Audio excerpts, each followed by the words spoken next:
on to the second part of my LR32 series videos.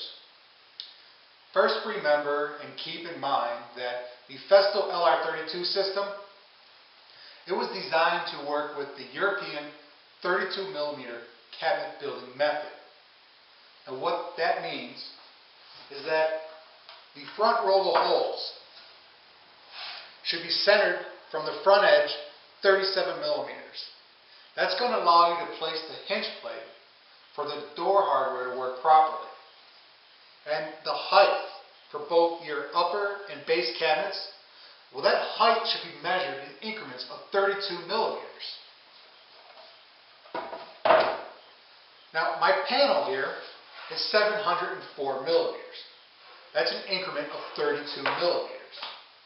So with the LR32 designed to work with that method of cabinetry, the LR32 rail has holes every 32mm.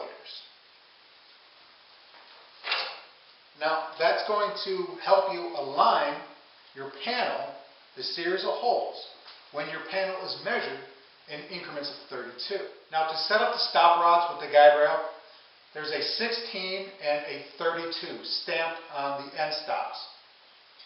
And to drill out the holes on the side panel of your cabinets, you want 16 up and out. And on the end stops, there's 2 pins.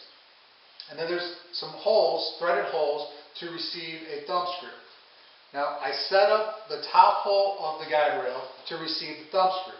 And then the 2 pins on the end stop, that's going to go through the second and third hole.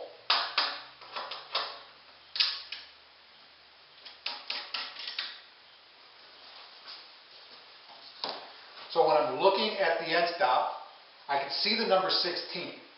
And 16 is facing out, away from the rail. So that's 16 up and out. Now the panel that I have here, this panel is 704mm. Well, 704 is divisible by 32, and that equals 22. So when I take my guide rail and I place it onto my panel, and again, 16 up and out for the other end stop. So if I had X-ray vision and I could see through the aluminum rail, I would see 16 facing up and 16 is facing out away from the rail.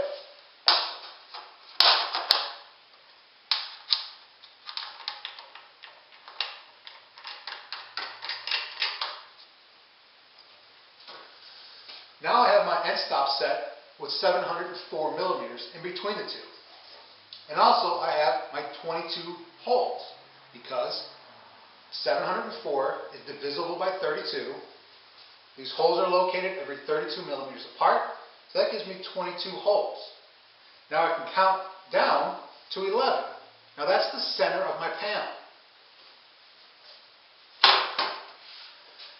And another reason why that it's important, or a good practice, to measure your side panels in increments of 32 is now that I have my rail set up and my end stops are 704mm apart.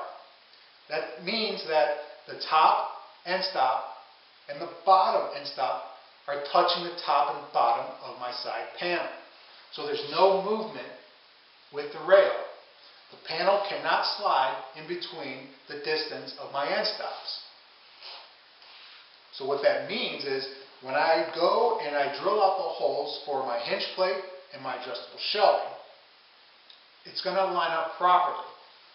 Because when I flip my rail over to drill out the back set of holes for my shelving, since there's no movement with the rail, that series of holes is going to line up with the front series of holes each and every time.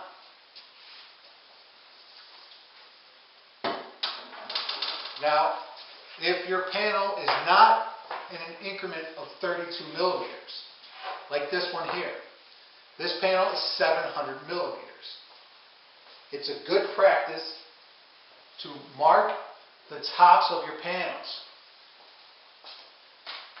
And the reason why you want to do that, if your panel is not going to be in increments of 32, you can see that you have movement within the two end stops with your panel.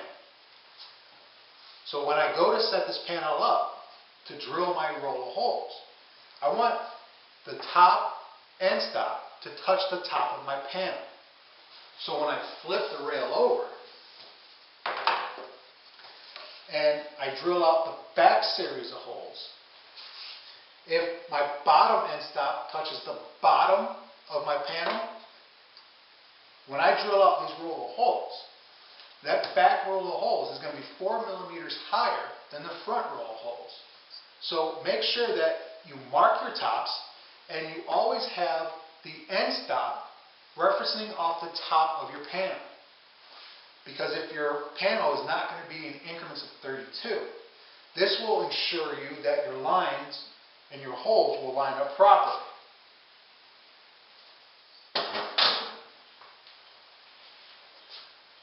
So maybe you don't like the European frameless look of cabinets. Well, you can still use the LR32 for your face frame cabinets. You would still use it to locate your adjustable shelf holes, and you could still use it to drill out your 35 millimeter cup hinge hole. And maybe you don't like to measure in millimeters. You still use your imperial tape measure, which is fine. You could still use the LR32 if you're going to measure in inches. But always remember to label the top of your panel. It's just that when you measure in increments of 32, you're going to eliminate the chance of an error. So it's not the LR32, the holes aren't going to move on the rail. It's going to be you, the user, who sets up the rail improperly. That's where the error is going to come in place. So always remember to reference and label the top of your panel. Festool made this system so you could work faster, easier, and smarter.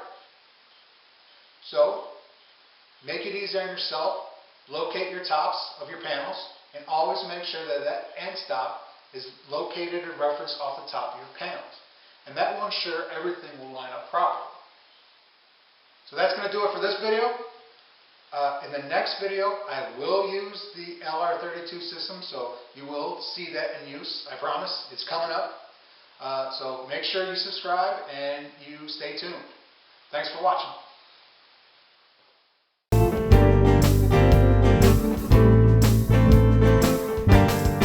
It's real.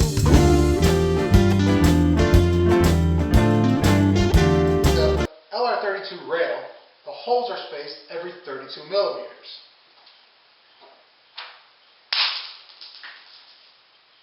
That's going to make the blooper reel.